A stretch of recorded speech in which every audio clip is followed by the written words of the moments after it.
Why are you still broke when you make 100 grand a year? Real talk. If you're pulling in $100,000 and it still feels like you're barely breathing financially, you're not crazy. You're not bad with money, and you're definitely not alone. Look, here's the deal. 10 years ago, six figures meant you made it. Like, congrats, you won the game. Today, 100 grand feels like nothing. Rent's insane, groceries are wild, gas is up, insurance is up, taxes are brutal, and somehow your bank account still hits zero way faster than it should. And here's the scary part. Every month you tell yourself, next month I'll get ahead, and next month never comes. Let me tell you something. I was there, same spot, good job, good paycheck, and I still felt broke. I remember checking my account one random Tuesday night and thinking, how is this possible? I just got paid. Where did it go? Quick side note, I used to think I just needed one more raise, one more promotion, one more bonus. Spoiler alert, that didn't fix it. So, what's the villain here? Because there is one, and it's not you. The villain is the system, inflation, bad advice, and this idea that if you just make more money, everything magically works out. That's a lie, a big one. Here's what's actually happening. Your money's getting hit from all sides at the same time. Housing alone is eating you alive. In most big cities, rent or a mortgage is $2,500 to $4,000 a month. That's before utilities, before repairs, before property taxes. Then taxes step in, federal, state, payroll. You make $100,000, but you're not taking home $100,000. More like $65,000, sometimes less. Nobody tells you that part out loud. And inflation, that's the silent killer.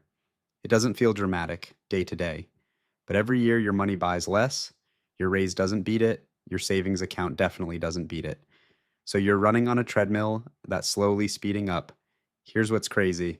You're doing what you were told, work hard, get a good job, be responsible, and somehow you're still stressed about money. That messes with your head. And then the shame kicks in. So you start thinking, what's wrong with me? My friends are buying houses, they're investing, they look fine. Meanwhile, you're swiping your card and hoping it goes through. Let me stop you right there. This isn't a you problem.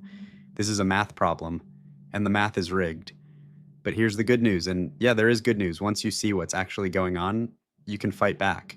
You can flip the script. You can stop feeling stuck. In the next few minutes, I'm going to show you why $100,000 feels like nothing, what's actually draining you, and how to escape this trap without needing some crazy side hustle or winning the lottery. And trust me, the third part of this is the one nobody talks about. It changed everything for me. But first, you got to understand why you feel broke in the first place. All right, so let's talk about why this hits so hard, even when the numbers look good on paper.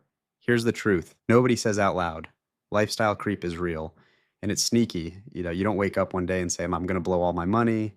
It just kind of happens. You get a raise, so you upgrade your apartment, or you get a better car because, hey, you earned it. You start ordering out more because you're busy, subscriptions stack up, and suddenly your fixed expenses are massive, and now you're trapped. Because once those bills are locked in, you can't breathe. One emergency and everything falls apart. That's why it feels like you're one flat tire away from disaster. Quick story. I was at Starbucks last week and overheard a guy saying he makes six figures but can't afford to take a week off. No joke. That's not freedom. That's a golden cage.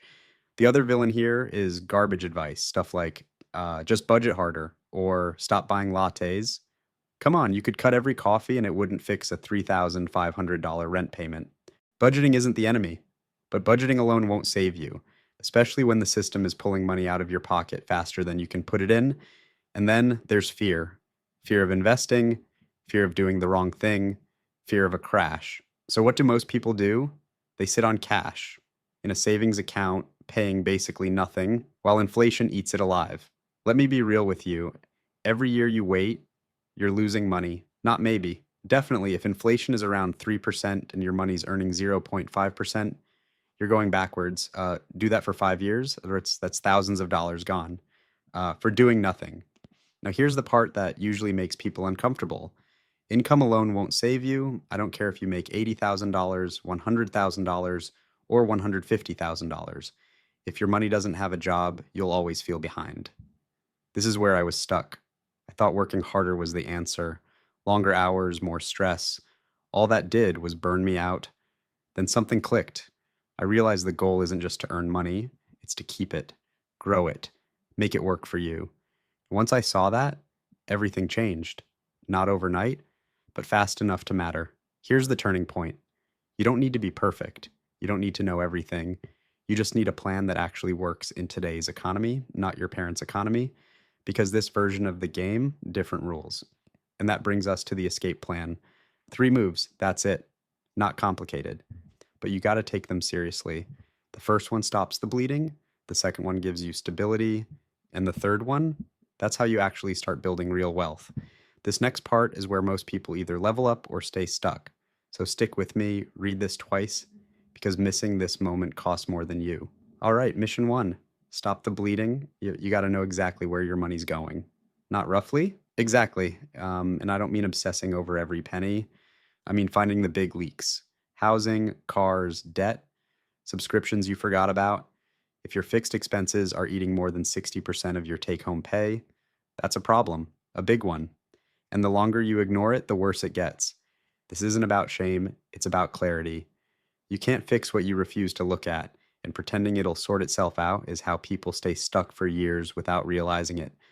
That quiet stress you feel, that's the warning sign most people ignore. Mission 2 is building the foundation. This is where most people rush and mess it up. You need a real emergency fund. Not $500, not vibes, 3 to 6 months of expenses. That's your armor. That's what turns a crisis into an inconvenience instead of a disaster. It buys you time, options, and peace of mind when things go sideways. At the same time, you start investing, even if it feels small, especially if it feels small, because consistency beats timing every single time. Tiny moves done regularly beat big moves done once and forgotten. Momentum is built quietly, not dramatically. I know this part is scary. I know you're thinking, what if I lose money? But here's the thing, not investing is a guaranteed loss over time. That fear costs more than any market dip ever will. Standing still feels safe, but it's actually the riskiest move. Mission 3 is where you attack and grow. This is about getting your money out of idle mode. Retirement accounts, index funds, maybe real estate down the line, stuff that grows while you sleep, stuff that doesn't care if you worked late or not, money that works quietly in the background while you live your life. This is leverage, plain and simple. And no, this isn't about getting rich quick. It's about getting free. Imagine this. You wake up and your bills don't scare you. Your savings is solid. Your investments are growing. You can say no to things you hate. You can take a breath. You're not panicking every time life throws a curveball. You feel steady instead of reactive. That's the win. That's the victory. But here's the urgency. Every year you wait makes this harder. Not impossible, but harder. Time is the one thing you can't get back, and it's the biggest advantage you have right now. Use it while it's still on your side, so here's what I want you to do. Right now, before this video ends, pull up your bank app, look at your last 30 days, find the leaks, just find them. Don't judge yourself, just see them. Awareness is uncomfortable, but it's also powerful. That's the first move. Awareness beats denial every time. And listen, I've got your back. This channel is about fighting the system together. No fluff, no scams, just real talk and real moves that actually work. If you're ready to stop feeling broke on a good salary, hit subscribe. Tomorrow, I'm breaking down the exact mistake that keeps high earners stuck for years. And once you see it, you can't unsee it. Drop a comment and say, I'm ready. That's your battle cry. Let's go.